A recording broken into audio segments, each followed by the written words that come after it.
Good evening, fellow punchers. Back with you again after racing has just finished about a half an hour ago. After another good enough day, finished off there with 22 to 1 in third place. I saw La Rosa ran a very good race. Better on the dirt, but ran pretty well without a doubt. Probably pick up a race, maybe the likes of Bath or somewhere like that the ground is like concrete.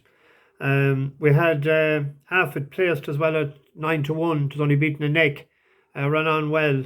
And we had the Group 1 winner. It's always great to get a Group 1. I love to back a Group 1 winner.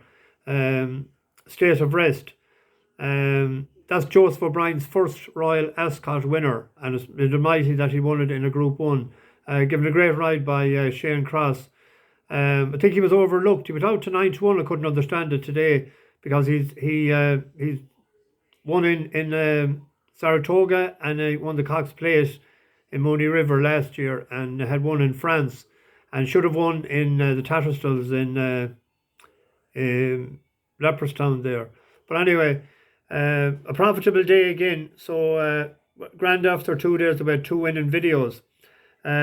Just want to say as well, a good loyal follower of the channel, Margaret, had a big operation there last weekend, so get well soon and make a good recovery.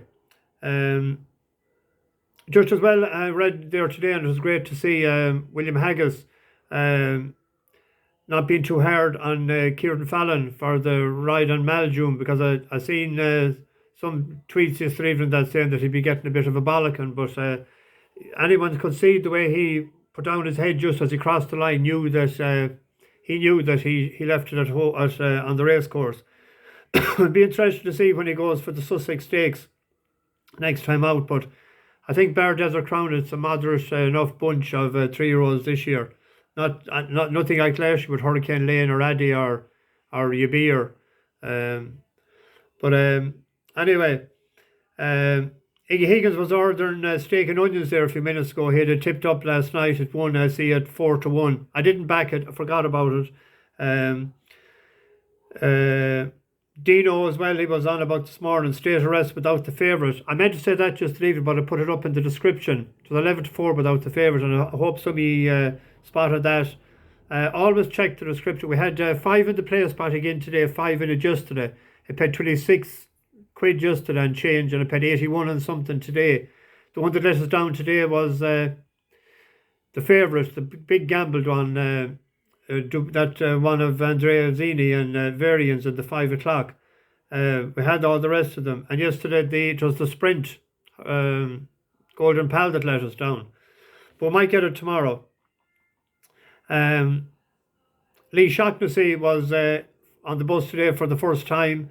Bought a long-term ticket, and we have a new man in charge of the wheelbarrow agent, Mike Nugent, and anyone can order all sizes off him, and he'll even weld on a flat top if you wanted, with a little slot to put the money in for fear of bad weather. There was a few Galway lads going into the Royal Ascot this morning, and they were dressed like if they were going to the Ballinasloe Horse Fair. Some of them even had bale and twine around their waists and holding up their jeans. So I couldn't get them in the front gate, but I knew someone on the back gate, and I got them in. So I asked one fellow, I said, would you think you'd make an effort? He said, we did. He says, we're going drinking. So they didn't want to destroy their suits. So anyway, on to tomorrow, day 3. The first race is the Norfolk Stakes, 2-year-olds, 5 furlongs. No favourite since 2008. Brave Nation is my selection. It's out of Sioux Nation, who won this race in 2017. I backed it at Sioux Nation was 14 to 1 when I won it. I backed this horse this morning at 10 to 1. That Sioux Nation was out of Scat Daddy, so they love top of the ground. This horse is Brave Nation, is trained by Michael Bell. He was wildly impressive, I thought, first time out, and he was very professional the way he came out of the stall on the very outside. The man didn't have to take a tug. He knew what to do himself, I thought, and he ran on well, and he won in 58.6, and he was pulling up 20 yards or 30 from the line. I thought it was a very striking looking horse as well. The yard is a bit quiet, but he's 11 to 1. So a pint each way on that. The 305 is the King George handicap, a mile and a half. Now, this is always a great race every year, and it throws up multiple winners. It was won last year by Surefire, and that didn't appear since, unless it was sold off out Farton or something. Hookham won it 2 years ago, and Baghdad won it in 2018. So always a good progressive type wins it. No outright favourite has won this since 2008. Two joint favourites at 4 to 1. No horse has carried more than 9 stone 3 to victory either in 15 years. Primitivo carried 9 stone 3 in 2016 for Alan King. Elite Army in 2014 carried 9 stone 1. So I'm in a bit of a dilemma, because the horse I had picked out for this race is Israr. It won nicely last time, the London Cup, after a very wide trip. That was a mile 2, and it's out of the Oaks winner, Tagruda. And it likes top at the top of the ground. He's carrying 9 stone 8, and John Gosden has never won it. But it was 8 to 1 there, so I'm going to go a pint each way with that. If there is an up and coming horse, this could be it. Or the other one, I think it's gone favourite now, is the one that was second to that winner of the Queen's Vase today. Was it impressively closing or something? Anyway, you'll find it. But I'm on Israr each way, and I might put that other one into the Placepot. The 340 is the Ribhi Stakes. Fillies, 3-year-olds, 1 mile 4, Group 2, 6 declared. Only 2 favourites in the last 10 years. And John Gosden won it the last 3 years. The last 8 years, Coolmore have won it 4 times. One of them was David Watchman, but it was won by Coolmore. And John Gosden has won it 4 times. And Gosden has no runner this year, and O'Brien has history. It's rated 104. It's out of Galileo to 7th to Homeless Songs in the 1,000 guineas. But it'll like to step up and trip.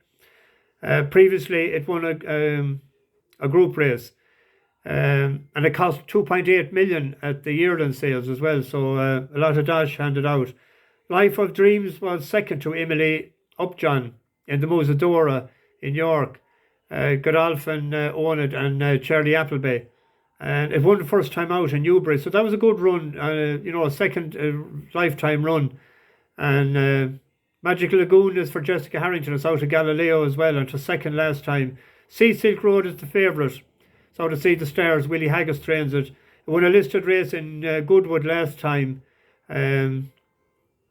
But the horse that was second to that joke, to the Eternal Pearl, Godolphins as well. And both of them came from the back of the pack, one sort of left and one middle. And they don't run this against it, so they go with the other one. So that's a 5 to 1 shot. Life of Dreams. So you'd imagine that they'd have joined the dots and crossed the T's and whatever, and they're going to go to battle with this. So I'm going to go with a pint win on that at 5 to 1. The Ascot Gold Cup then is the big race of the week. 2 miles 4, Group 1, 10 declared, but Trushan is unlikely to run, I'd imagine, because with the going good to Ferrum.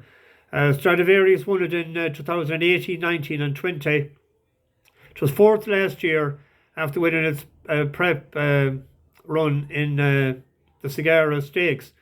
It won the Yorkshire Cup this year, to signal that the ability is still there, but is it classy enough, or has it enough in the tank now at 2 miles 4? Because Subjectiveness won it last year, and Princess Zoe was second. Anyone that knows me knows that I'm all over Kyprios in months.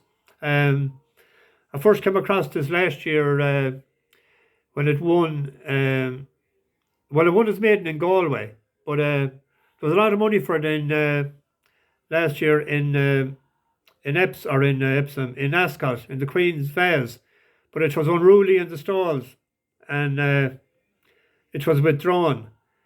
So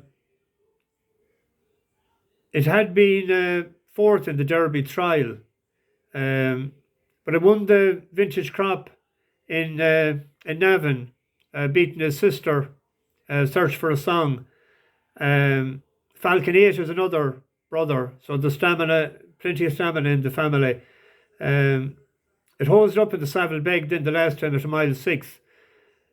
There's always a doubt, that the 2 miles 4, will they stay that extra distance, but I backed this at 11 to 2, and I put it up for newcomers. I put it up as a 90-post selection maybe 6 or 7 weeks back, before it ran its 2 runs ago, and it went as 11 to 2. So I'm all over that as 13 to 8.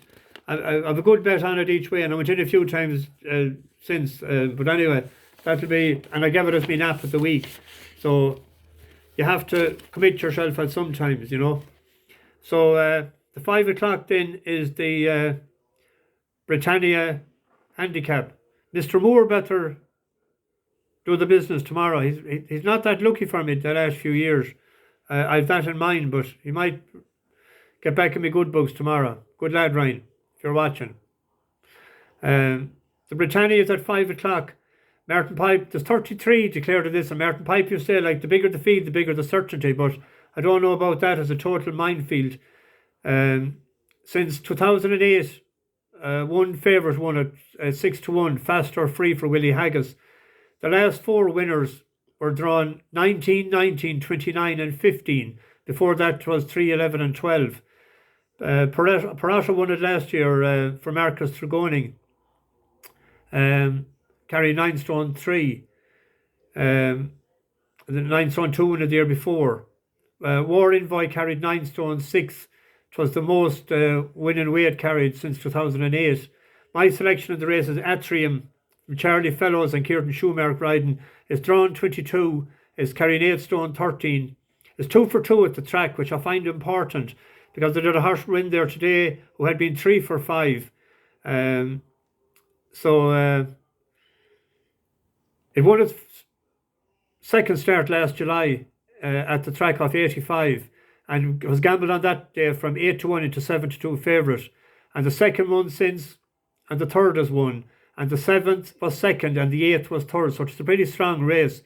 But he travelled really well into. That was his last run, the last time he won.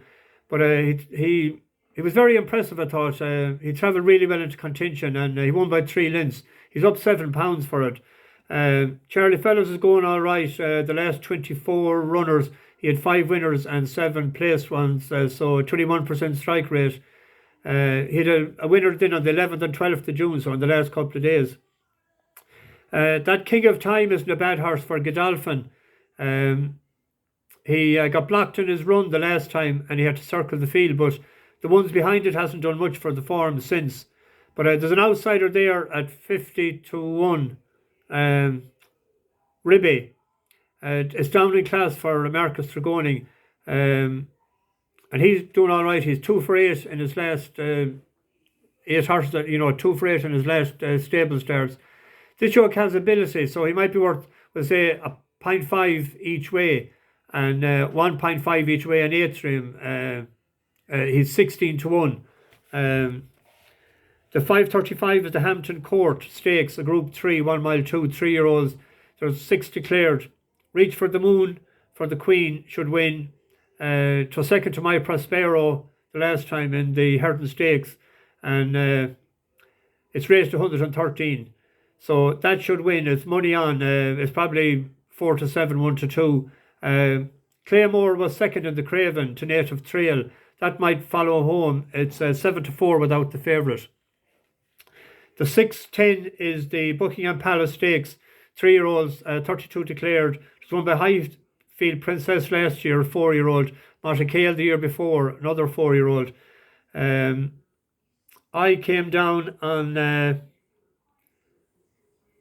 Silent Film, drawn 30. It's a 4-year-old, Charlie Appleby, William Buick.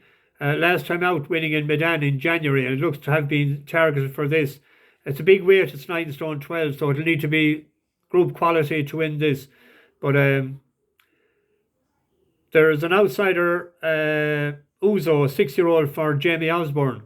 Ouzo, I think, is a Greek room. I had some in New York years ago. It was like Puchin. It was fourth in the Royal Hunt Cup, which was trained by Richard Hannon last year off 96. And its first run for the new trainer, it was second to Rebel Territory. And a pity that didn't get a run today. It was withdrawn.